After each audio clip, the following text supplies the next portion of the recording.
listeners, on behalf of the National Cartoonists Society, we are honored to present you with the Gold Key Award and induct you into the Hall of Fame.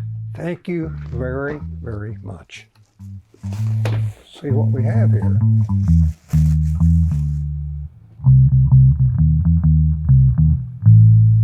Oh, man. What's up? Look at that.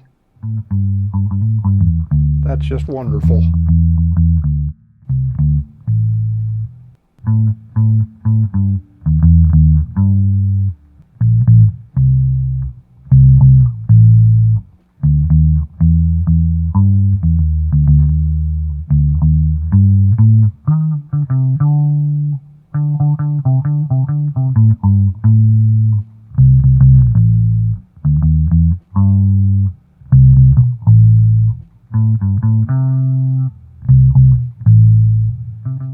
I was aware of the comics and the funny pages as long as I can remember.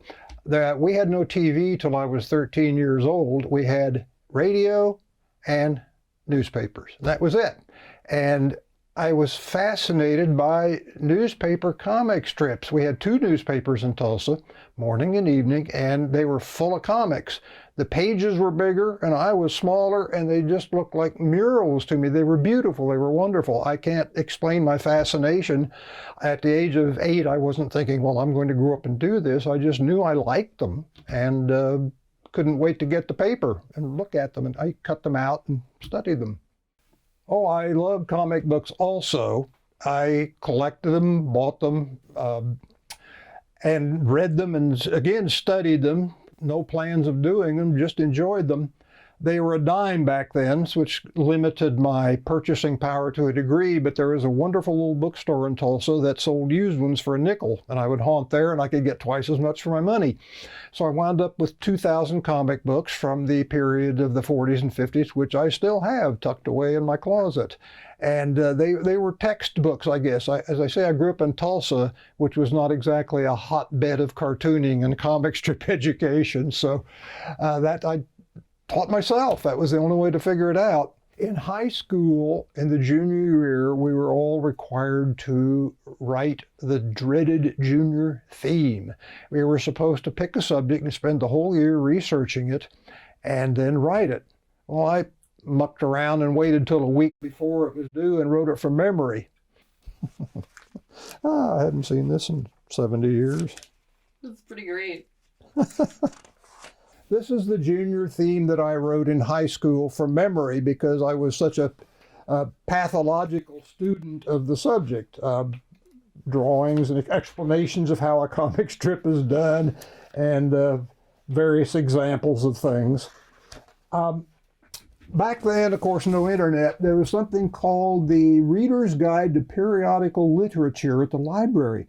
It was every year a volume came out, and the thing was this long, and it listed articles about everything that were in magazines and newspapers and so forth throughout the year.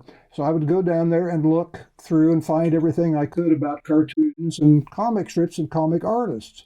Then I would write down the magazine that it was in, and we had this wonderful musty old bookstore, as I mentioned, in Tulsa, and I would go back there and root through all the Life and Look and Collier's magazines and find the articles and read them and take them home and study them. And that was essentially my education that allowed me to do this. As I say, from memory, you're supposed to spend the whole year doing it, and I faked it and just sat down and wrote it. I was the high school cartoonist and the college cartoonist, and I thought I was really hot stuff. And then when I first got to Kansas City at Hallmark, I'd learned something. And the first thing I learned that I wasn't hot stuff.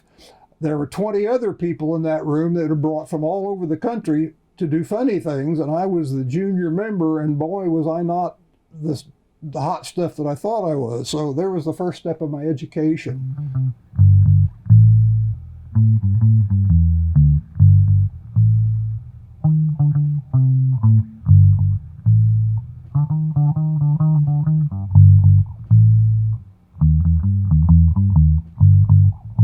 I was hired as an artist. There were some people that were artists, some people that were writers, and some people that did both. And I was hired as an artist, and I thought, well, wait a minute, if I do both, then I can do more cards. It dawned on me I was not the best artist and perhaps not the best writer, so I would out quantity them. And every week we would submit the rough ideas for our cards, and they would go through them all. And generally speaking, I had the most submissions, figuring I'd just defeat them by the numbers. Yeah, when I was at Hallmark, swirling around in the dark recesses of my subconscious was still the idea of doing a comic strip. That was what I really liked. And I did, of course, regular greeting cards, which are just single cards, but then I also did multi-page cards, like little booklets and things that would fold out like this and had several panels on them. So that was, I guess, a precursor to the comic strip, the format in which I hoped originally to work.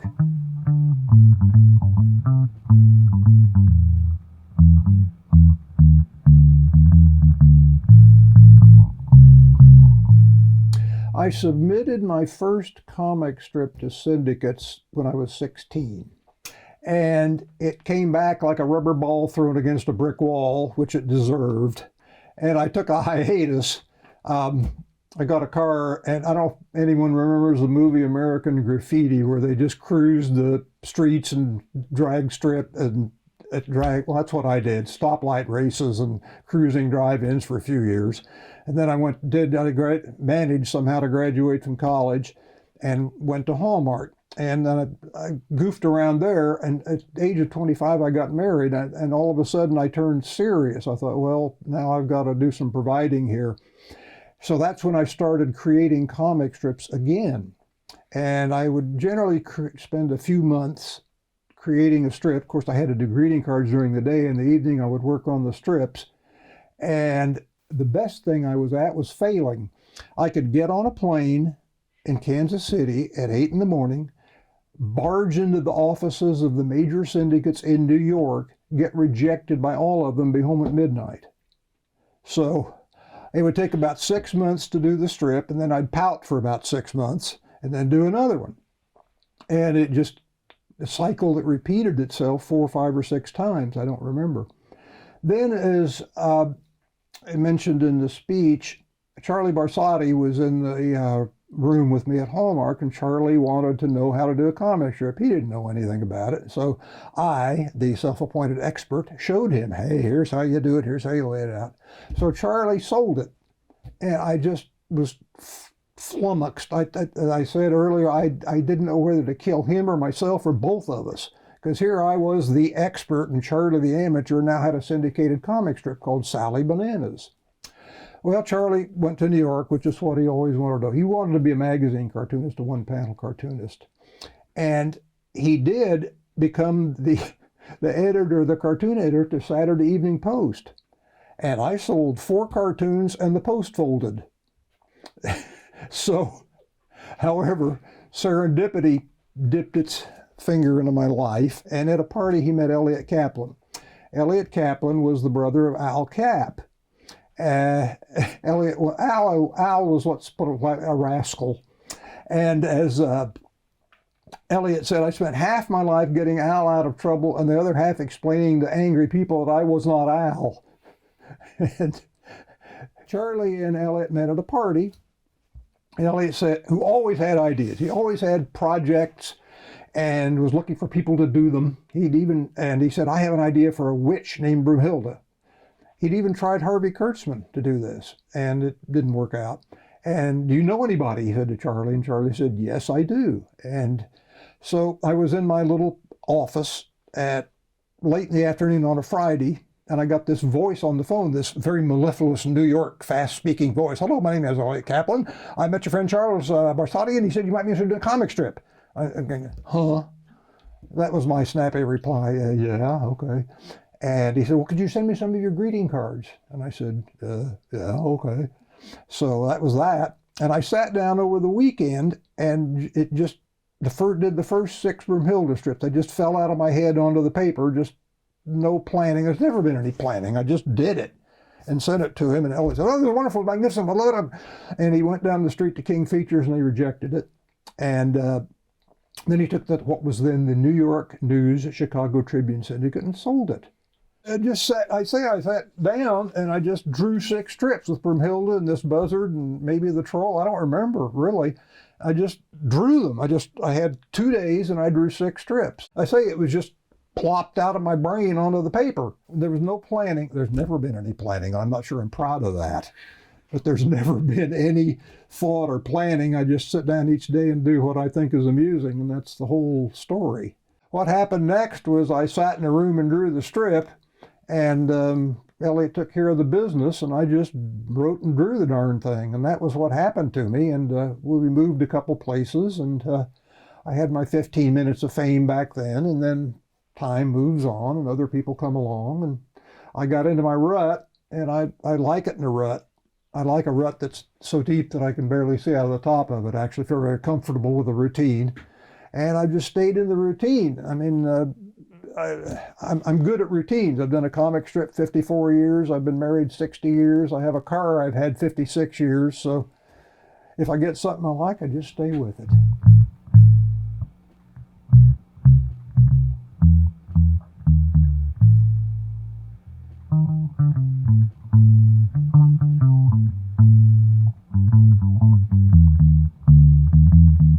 Well, it doesn't sound very long when I talk about it. I try to get a good start on Monday and whack off as big a chunk of the work as I can do, and then just kind of peter out as I go down through the week.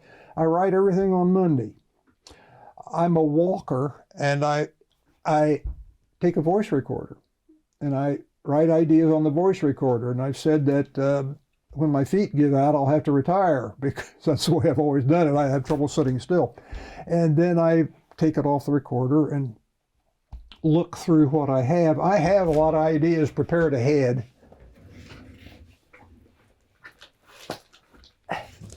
These are daily strip ideas, 2 to a page. And I found out historically that about half of them I use.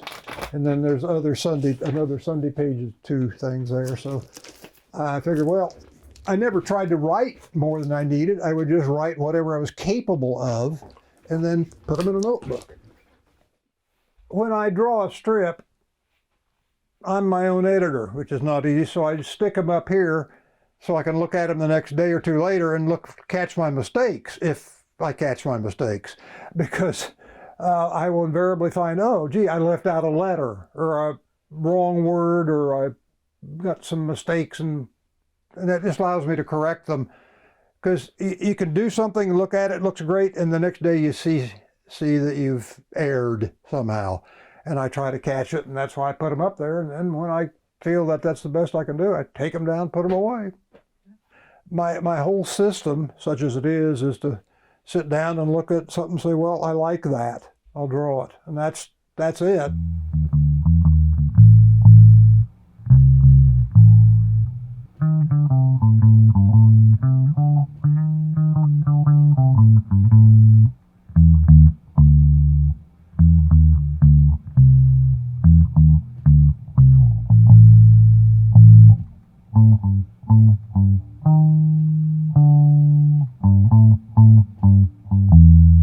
I got advice from my 3 cartoon heroes. One of them I forgot, but the other 2, Karl Marx said, what you need to be a successful cartoonist is a strong butt and a big wastebasket.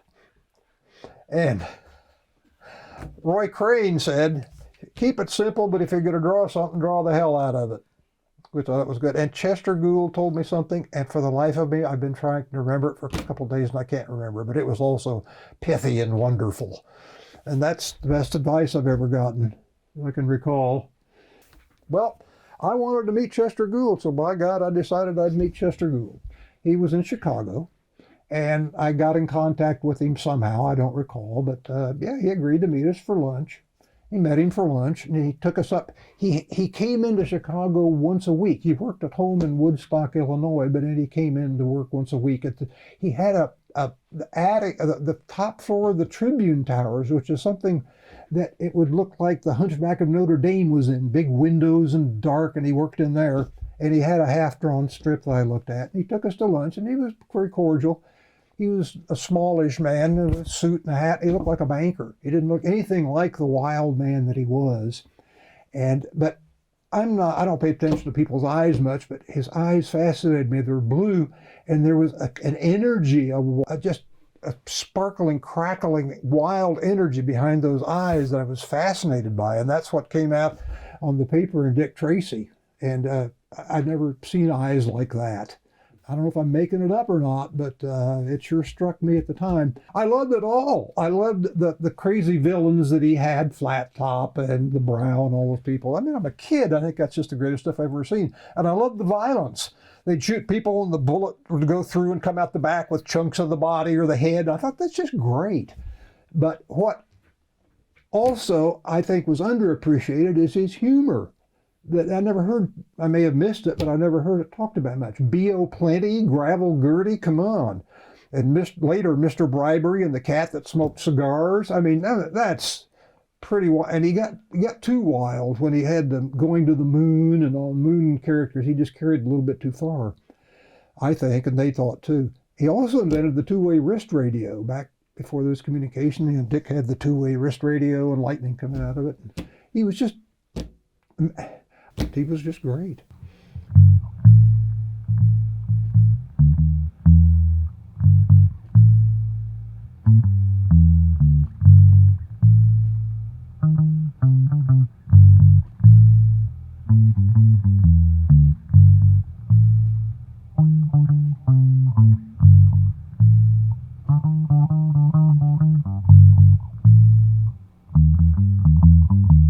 Now I got to tell you my Groucho story. Yes. Okay, back in the 1970s, I did a strip that mentioned Groucho Marx. And somehow, I can't remember the process, but I got myself invited to lunch. Said, his assistant, Steve Stolier at the time, said, could we have the original of the strip? And I very boldly said, yes, if I may bring it in person. He lived in Beverly Hills and I was in Santa Barbara. So they said, yeah, come on for lunch. So, the Groucho Marx, was at that time, that was as good as you could get. It was my dad's favorite program was You Bet Your Life and all that kind of stuff. So I went to Groucho's house. Well, Groucho was a little over 80 and he'd had a stroke. And he talked very softly, as he always did. And then there'd be these pauses. We'd be talking and then there'd just be silence. And then he'd start talking again. So he was Groucho light. But we had a nice lunch. And we chatted and so forth. And then he took me down a hall where there's some pictures on the wall of various Marx Brothers and talked about how Harpo was just the nicest clown and so forth. Then he went into his bedroom door and opened the door and he said, I'll invite you for dinner sometime, and shut the door and went in his bedroom. And I thought, well, that's a nice way of getting rid of me. So I went home and told everybody that get to listen to me that I'd been to Groucho's house for lunch, and probably people that didn't even know who it was or didn't want to listen to me. I told them, I was going, hey, get what I did. About 3 weeks later, I got a phone call. And the voice said, I said, what? And he said, Groucho, can you come to dinner? I said, if you're going to imitate Groucho, you better do better. And the voice said, this is Groucho, can you come to dinner? I thought, oh, Jesus, I've really stepped in at this time, but I guess he didn't hear me. So Maureen and I went to dinner at Groucho's house, and there were 7 or 8 people there. I remember Bud Cort, the actor, but I was seated at the end of the table, Groucho at the head of the table, and I was here, and Hal Cantor, the writer, was there. Hal Cantor was a famous comedy writer, worked with Bob Hope and all kinds of people, and for several years was the head of the writing staff for the Academy Awards, and he was a big cheese in the comedy writing business. So I'm sitting here listening to Groucho and Hal Cantor talk. And finally, for reasons that escape me and I don't ever want to think about again, I told a joke to these guys. I said this little joke, and they both just turned and looked at me. And then went back to talking. And it was one of those crawl under the table moments that you have in life. And that was my experience with Groucho Marx.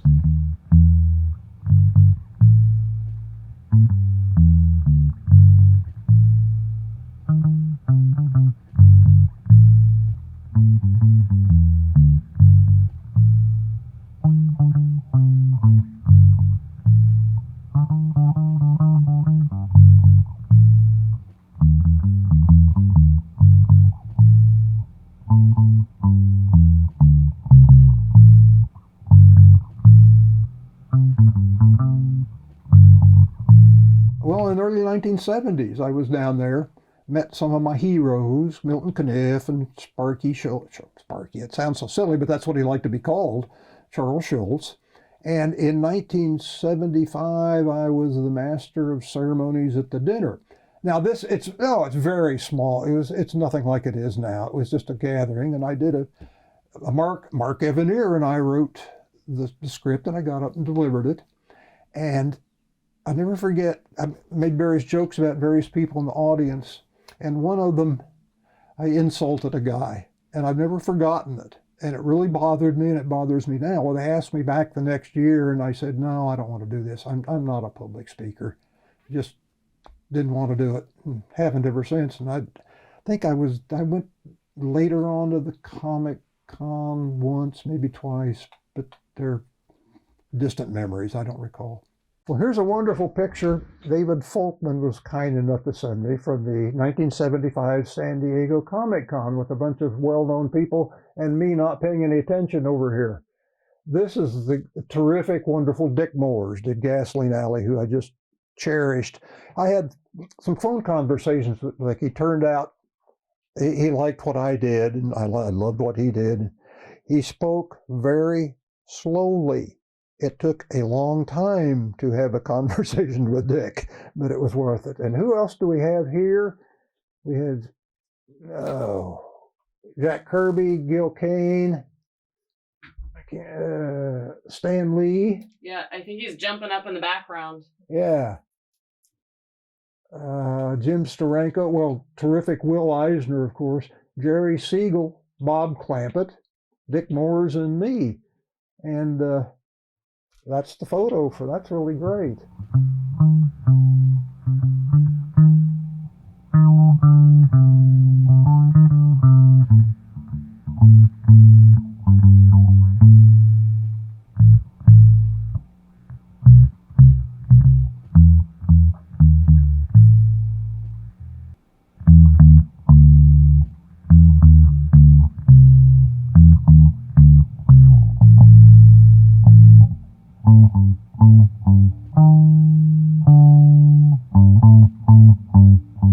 The benefit to me of the NCS was, in the beginning, I got to meet heroes, people that I looked up to, people that have not been around a long time. Milton Caniff, Russell Patterson, of all people, I got to meet, and many others. It was my first introduction to Charles Schultz, where we met. We later had a little more of a relationship, not a big one. And just many others that I'd always admired. And wow, I was awestruck, like meeting my movie stars. And that was the real benefit of it. Thrilled to meet these people. We went to an earlier meeting back at the Delaware Water Gap at the Fred Waring group, where Fred Waring turned out was very fond of comic strips and cartoons, and he hosted an NCS meeting back in the 70s somewhere, and Marina and I went there and got to meet a lot of people. Then there was another meeting at the Playboy Mansion where I got to meet Hugh Hefner, and I said, well, just like home. And he said, well, yeah, it is, isn't it? And got to see the grotto and look at a few bunnies in his zoo and meet more cartoonists, and that was nice and interesting. And then there was another one at the Beverly Wilshire Hotel or someplace, yeah. And we were waiting for our cars, and we're waiting for the valets to bring our cars, and Schultz's car came really early, and I mentioned, well, you got your car early? He said, yes, they deliver them in order of circulation. Speaking of that, Marina and I had lunch with Charles, Sparky, and Jeannie once, and Jeannie and Marina and I were talking, and he was just sitting there, wasn't saying anything, like he was somewhere else. And finally he said, in all the years I've done this, I've never spilled my ink. Well, there's a non sequitur for you, but he was dreaming of his cartoons.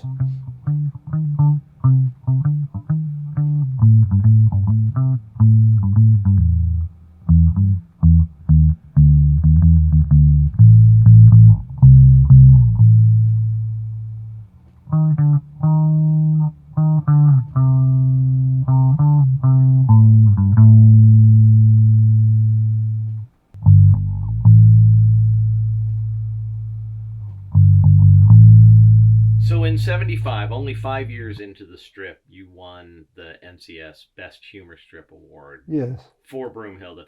How did that feel after only 5 years of the strip? Well, I would imagine it was stiff competition. I guess. I don't remember who was up for it. Well, my head was pretty fat back then, so the swelling hadn't gone down by that time. And I thought, well, yeah, okay, I'll take this. And, no, it was very nice to receive the award, but, I was still full of myself. My family's been able to take that out of me, most of it over the years. So. But, I got caught up in my 15 minutes back then, and but I was very pleased to get that, as I am to get this key. When I received the key, I looked around and said, I can't believe this is the company I keep. You mean me and these guys? Look at this. And it was just extremely satisfying and pleasing. As I said, surprising. It was asked what was my reaction. The first was surprise, like, huh? What's going on here? And the next was just, this is wonderful. What else can I say? It was just great. In my particular case, I live off in nowhere land, and I'm out of touch. I don't have any real communication with anybody. I don't really know what's going on or how they're reacting or what they know about me or anything. I just sit here and draw my cartoons and take long walks and play with my old cars and pat my cats and visit my kids and just live a life that's kind of separated from everything. And I don't travel anymore. I've seen everything I want to see, so I stay home.